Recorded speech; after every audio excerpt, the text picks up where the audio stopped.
اشرح لي صدري ويسر لي امري واحلل عقدة من لساني يفقهوا قولي واجعل لي وزيرا من اهلی۔ السلام علیکم۔ سورۃ الاخلاص جسے ہم عام طور پہ قل هو اللہ سے جانتے ہیں، ہم عموماً سمجھتے ہیں یہ ایک آسان سی سادی سی صورت ہے اور غالباً عموماً لوگ اس کو آسانی سے نمازوں میں بھی پڑھ لیتے ہیں، لیکن آج میں آپ کو دکھاؤں گا یہ کوئی ایسی عام سی سادی سی صورت نہیں ہے جیسے ہم کہتے ہیں نا قل هو اللہ پڑھ لو، قل هو اللہ پڑھ لو، نہیں، یہ کوئی ایسی عام سی صورت نہیں۔ آج میں آپ کو دکھاؤں گا اس صورت کے پیچھے کیا کچھ چھپا ہوا ہے جس کو ہم لوگ اتنا سادہ اور عام سمجھتے ہیں۔ تو سب سے پہلے میں آپ کے سامنے اس کا ترجمہ رکھتا ہوں۔ اعوذ باللہ من الشیطان الرجیم، بسم اللہ الرحمن الرحیم۔ کہو وہ اللہ ہے یکتا، قل هو اللہ احد، پھر اللہ الصمد، اللہ سب سے بے نیاز ہے اور سب اس کے محتاج ہیں۔ لم یلد ولم یولد، نہ اس کی کوئی اولاد ہے اور نہ وہ کسی کی اولاد ہے۔ ولم یکن لہ کفوا احد، اور کوئی اس کا ہمسر نہیں ہے۔ تو یہ تو تھا ترجمہ۔ اب اس کے اندر جو چھپا ہوا ہے وہ میں آپ کو اس کی کچھ آبزرویشنز دکھاتا ہوں۔ نمبر 1، کسی شخص کو یا کسی بھی چیز کو یا کسی ذات کو اس کی تعریف کرنے کے لیے، اس کے بارے میں کچھ بتانے کے لیے، یا تو آپ نے بتانا ہوتا ہے اس میں کیا ہے یا آپ نے بتانا ہوتا ہے اس میں کیا نہیں ہے۔ تو اس میں اللہ سبحانہ وتعالیٰ کی تعریف میں پہلی دو آیات میں یہ بتایا گیا ہے کہ اللہ سبحانہ وتعالیٰ کے اندر کیا کچھ ہے، اور پھر آخری دو آیات میں بتایا گیا کہ اللہ کے اندر کیا کچھ نہیں ہے۔ یعنی کہ آپ کہہ سکتے ہیں کہ پہلی دو آیات پازیٹیو سینس میں بات کر رہی ہیں اور افرم کر رہی ہیں، اور آخری دو آیات نیگیٹو سینس میں یعنی نگیٹ کر رہی ہیں دو چیزوں کو۔ تو اس کا مطلب ہے کہ پہلی جو آیت ہے قل هو اللہ احد، یعنی کہ کہو وہ ہے اللہ یکتا، یعنی کہ اللہ کیا چیز ہے، وہ ہے یکتا، ایک۔ اور دوسری آیت اللہ الصمد، اللہ کیا چیز ہے، یعنی اللہ سب سے بے نیاز ہے اور وہ سب اس کے محتاج ہے۔ یہ اللہ تعالیٰ کی وہ صفات ہیں جو اللہ میں ہیں۔ اور جو اب آخری دو آیات ہیں وہ نیگیٹو سینس میں نگیٹ کر رہی ہیں، وہ کہہ رہی ہیں لم یلد ولم یولد، اس کی کوئی اولاد نہیں اور نہ وہ کسی کی اولاد ہے۔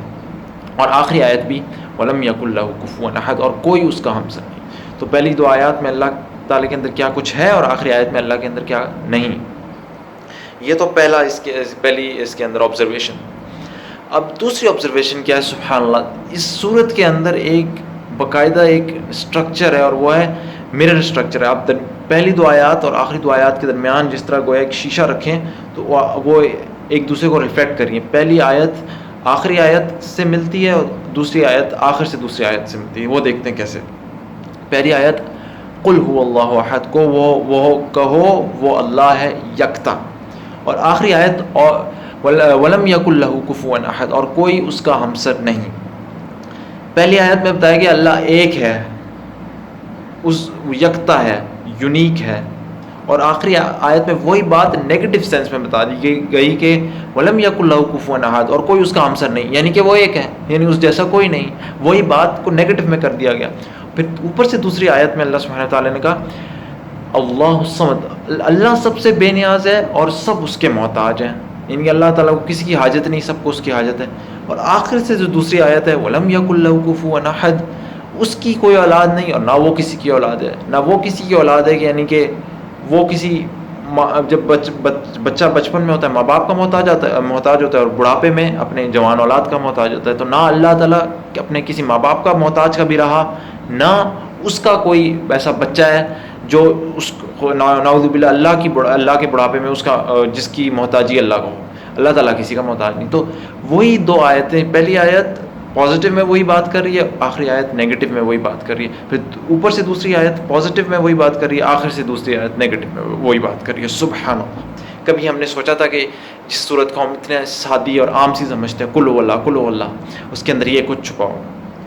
اور تیسری آبزرویشن، اور یہ تیسری آبزرویشن میری اپنی ذاتی ایک آبزرویشن ہے، اس سے میں کوئی حکم یا کوئی استدلال اس طریقے سے نہیں کر رہا کہ یہ کوئی واقعی میں خدا چاہتا تھا اس طریقے سے ہو، لیکن چونکہ آبزرویشن میں آپ کے سامنے رکھ رہا ہوں۔ آپ دیکھیں پہلی آیت جو ہے قل هو اللہ احد قاف سے شروع ہو رہی ہے، اللہ الصمد دوسری آیت الف سے شروع ہو رہی ہے، لم یلد ولم یولد تیسری آیت لام سے شروع ہو رہی ہے، اور چوتھی آیت ولم یکن لہ کفوا احد واو سے شروع ہو رہی ہے۔ لہذا قاف الف لام واو۔ قالو کا مطلب ہوتا ہے انہوں نے کہا، اور اس سورت کا پہلا لفظ ہے قل هو اللہ احد، کہو۔ تو گویا یہ سورت تمام لوگوں کے اعتراضات جو ہیں ان کے جواب میں کہا جا رہا ہے کہ کہو، یہ ساری چیزیں کہو۔ اور لوگوں نے کیا کچھ کہا؟ لوگوں نے کہا، پہلی آیت میں کہا گیا ہے قل هو اللہ احد، کہو وہ اللہ ہے یکتا. اور لوگوں نے کیا کہا؟ قالو، لوگوں نے کیا کہا؟ اللہ بہت سارے ہیں، بہت سارے دیوتا دیوتی، 3 خدا ہیں. کسی نے کہا 3 خدا ہیں، کسی نے کہا کوئی گریک مائتھولوجی میں کتنے خدا بنا لیے، کہ ہندوؤں نے کتنے خداؤں کا تصور وہاں سے ہمیں ملتا ہے، عیسائیوں میں ٹرینٹی اور 3 گاڈس، اور کہاں لوگوں نے کتنے خدا نہیں بنائے. پھر دوسری آیت میں اللہ الصمد، اللہ سب سے بے نیاز ہے اور سب اس کے محتاج ہیں. تو یہاں پہ جس نے کہا کہ ہمیں کوئی اللہ کی ضرورت نہیں، یا ایتھیزم کے جو فتنے اٹھے، یا کسی نے کہا مجھے کیا خدا کی ضرورت، یا وہ قوم عاد کے بارے میں آتا ہے من اشد منا قوہ، کون ہم سے زیادہ طاقتور ہے.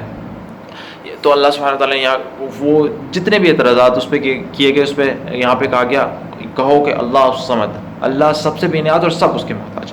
پھر تیسری آیت میں لم یلد ولم یولد، نہ اس کی کوئی اولاد ہے نہ وہ کسی کی اولاد ہے.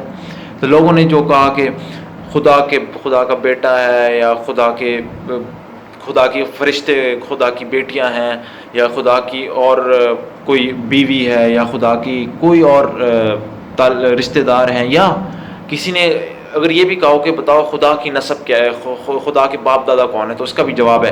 اور نہ اس کی کوئی اولاد ہے نہ وہ کسی کی اولاد ہے، نہیں خدا کا کوئی نسب بھی نہیں. اگر کوئی یہ کہے کہ بتاؤ خدا کی کیا نسب ہے، تو خدا کی کوئی نسب نہیں، کیونکہ خدا کہیں سے نہیں آتا. اور آخری آیت وَلَمْ يَكُنْ لَهُ كُفُوًا أَحَدٌ، اور کوئی اس جیسا نہیں. لوگوں نے کیا کچھ نہیں کہا کہ اللہ تعالیٰ کے جو جس طرح اور خدا لے کے آئے اس کے برابر میں، اور ان کو خدا مانا، شرک کیا، جو کچھ بھی لوگوں نے کہا. تو گویا یہ پوری صورت کی پہلی آیات میں ایک چھوٹا سا جس سے گویا اشارہ ہے کہ قاف الف لام واو قالو، لوگوں نے کیا کچھ نہیں کہا خدا کے بارے میں. لیکن ہمیں کیا کہنا ہے؟ قل، ہمیں کہنا ہے اللہ ایک ہے، اللہ سب سے بے نیاز ہے، سب اس کے محتاج ہے، نہ اس کی کوئی اولاد ہے نہ وہ کسی کی اولاد ہے، اور اس کا کوئی ہمسر نہیں. سبحان اللہ. بہرحال یہ میری اپنی آخری جو نقطہ ہے، یہ میرے اپنی ایک آبزرویشن تھی قاف الف لام واو کی. یہ میں نے اس طریقے سے کہیں پڑھا تو نہیں. بہرحال سبحان اللہ، آپ نے اس صورت میں دیکھا کہ صورت کے اندر کس طریقے سے ایک خوبصورت سا نقشہ ہے. پہلی 2 آیات مثبت انداز میں اللہ سبحانہ وتعالیٰ کے بارے میں بتا رہی کہ کیا کچھ ہے اس میں، اور آخری 2 آیات میں منفی انداز میں کہ کیا کچھ نہیں ہے. پھر ہم نے اسٹرکچر دیکھا، پہلی اور آخری آیت اور شروع سے دوسری اور آخر سے دوسری آیت کس طریقے سے ملتی ہیں، سیم آئیڈیا کو پازیٹیو نیگیٹو میں بیان کر رہی ہیں. اور تیسری بات کس طریقے سے اس میں قالو چھپا ہوا ہے، اور اس کے جواب میں قل، یہ ساری صورت جواب دے رہی ہے. سبحان اللہ. اس صورت کو ہم اتنا عام اور سادہ سمجھتے ہیں، جبکہ یہ اللہ سبحانہ وتعالیٰ کی شان میں کس طریقے سے اس کے اندر آیات چھپی ہوئی ہیں. تو اللہ سبحانہ وتعالیٰ سے دعا، اللہ سبحانہ وتعالیٰ ہمارے اوپر قرآن کے یہ موتی، یہ ہیرے، یہ راز ہمارے اوپر کھولے، اور ہمارے اندر یہ جستجو پیدا کرے کہ ہم اس کو ریسرچ کریں اور اس کو جا کے دیکھیں، تاکہ اس سے ہمارا ایمان یقین کی حد تک پہنچ سکے. آمین. اسی کے ساتھ اس ویڈیو کو ختم کرتے ہیں. سبحانک اللہم و بحمدک اشہد ان لا الہ الا انت استغفرک و اتوب الیک.